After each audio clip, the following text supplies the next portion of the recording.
All right. Thank you everyone for joining my presentation. So today I'll be talking about my master's research, which was looking at the effect of gradual weaning methods and forage types on feeding behavior and growth in dairy calves.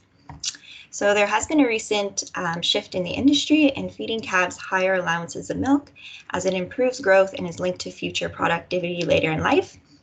However, one of the major critiques about feeding calves high allowances of milk is that often calves aren't consuming sufficient solid feed before weaning, which sometimes results in them struggling with the transition.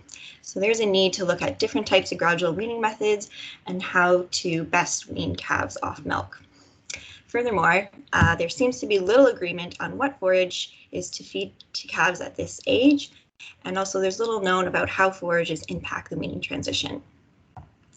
So my objectives for my project was one, to compare feeding behavior and growth of calves weaned based off of age, intake, or a combination of the two, and was also to investigate the effects of providing either grass hay or a silage-based TMR on feeding behavior and growth of calves on different weaning programs. So within my experiment, I enrolled a total of 108 calves. We group house our calves, as you can see in the picture on the right. So I enrolled in total of 12 groups with 9 calves within each group. So the weaning methods were on the individual level. So I had 3 calves within each group assigned to one weaning method.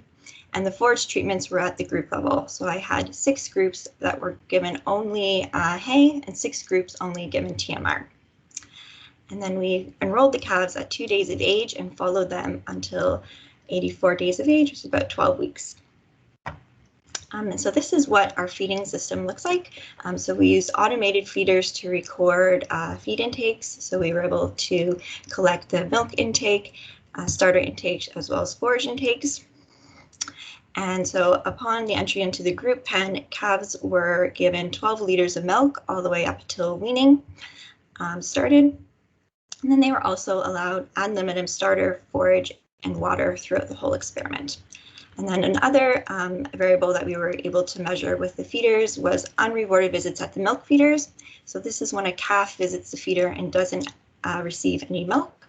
So this is sort of a way to assess how calves are transitioning during weaning, as calves that have high unrewarded visits is often an indicator of hunger or high feeding motivation. And so then we also weighed calves twice per week on a scale to collect their body weights.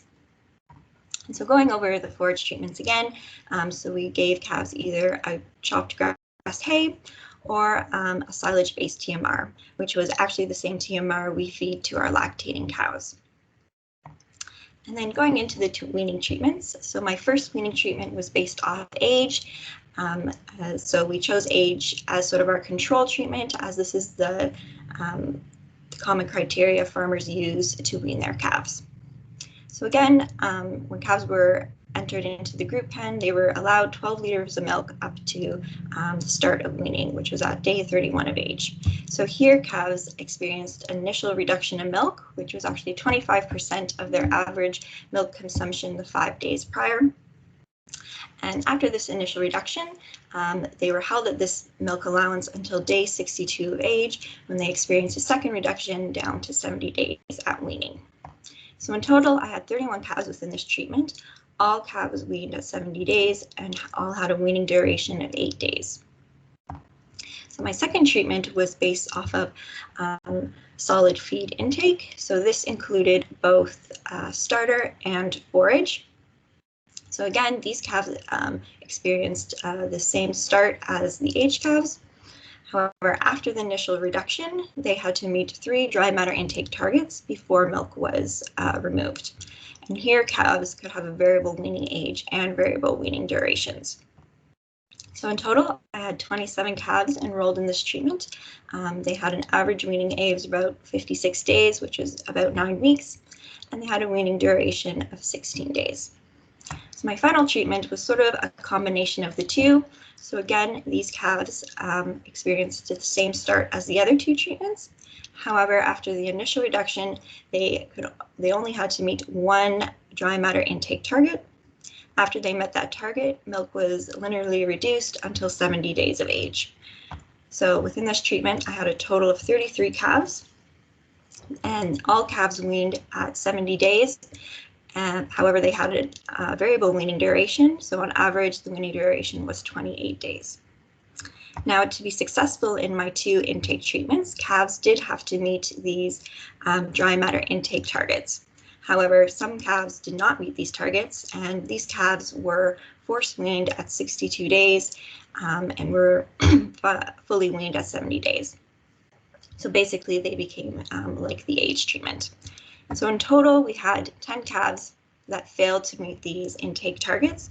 8 calves were within the intake treatment, and 2 calves were in the combination treatment. And so because we predicted that these calves would have different outcomes than our successful calves on these 2 treatments, we did group them together and analyze them as sort of a 4th treatment. So moving on into the results. So we'll start with the weaning results. So for milk intake, the intake calves consumed the least amount of milk across the whole experimental period, which was most evident in the weaning period.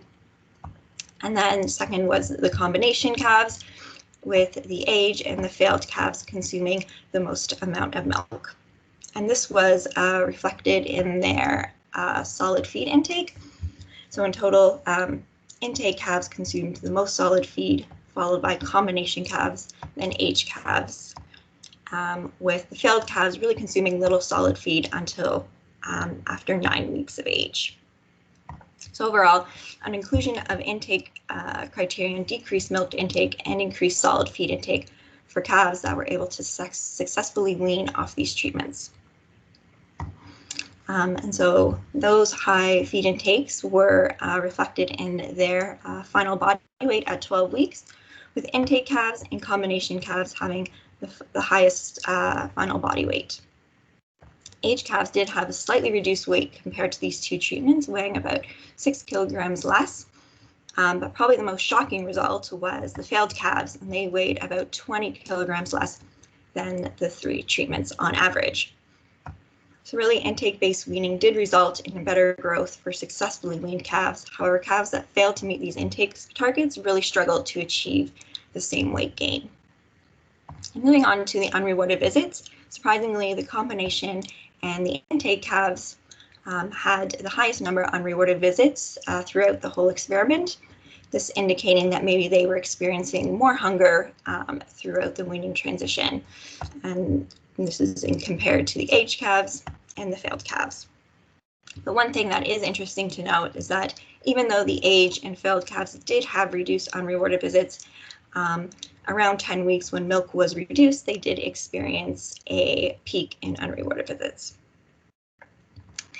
So overall, intake-based weaning did increase the number of unrewarded visits at the milk feeder. So moving on to the forage treatments results, we didn't find any interaction between forage treatments and weaning treatments. However, we did find some differences between the hay and TMR. The main one being that the hay calves consumed overall had a greater solid feed intake compared to TMR calves. And this was really seen within their starter intake. As you can see here on the graph on the left, hay calves really started to consume more starter within the weaning period, and that followed into the post-weaning period. However, one thing is interesting to note is that TMR calves really started to consume more forage during the post-weaning period compared to the hay calves.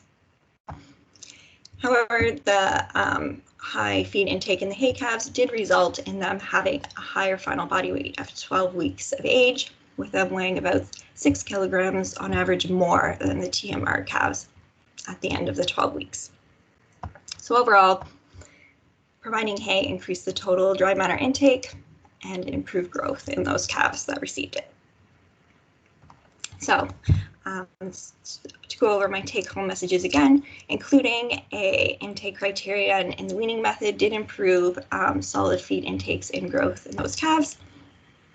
And actually, one benefit to the intake-based weaning does allow the detections of calves that are struggling to make the transition onto solid feed, maybe allowing farmers to make management decisions early on.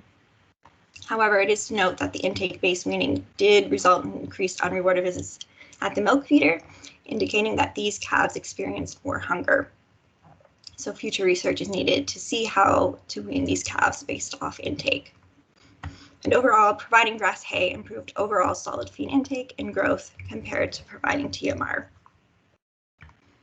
So I'd like to thank everyone for listening to my presentation, and I'd like to thank my supervisors, Dan Weary and Nina von Kaiserlink, as well as my mentor, Heather Neve. And of course, would like to thank all our sponsors.